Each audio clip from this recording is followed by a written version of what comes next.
how to check sizes and pages and using Excel format. So first, you need to click the page layout for the sizes.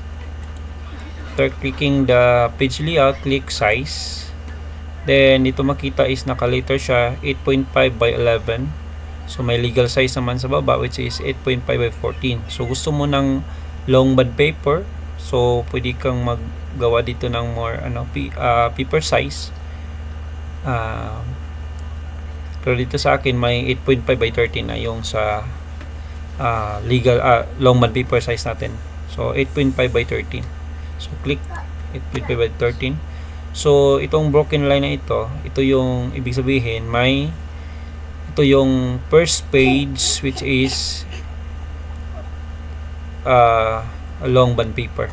So lagyan lang natin ng text para sa pages naman, para makita yung, para visible yung pages. Next, we need to click this part, the page break preview, para makikita natin yung pages. During printing is makita natin yung page 1, page 2, page 3, so on and so forth. Okay, click page break. So ito na. So makikita natin dito sa baba. So drag lang natin.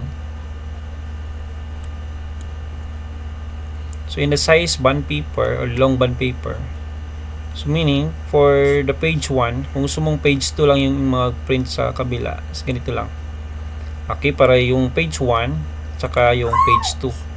So makikita mo dito sa bond paper, ito yung first bond paper, ito yung second. So meaning may pages na lumabas.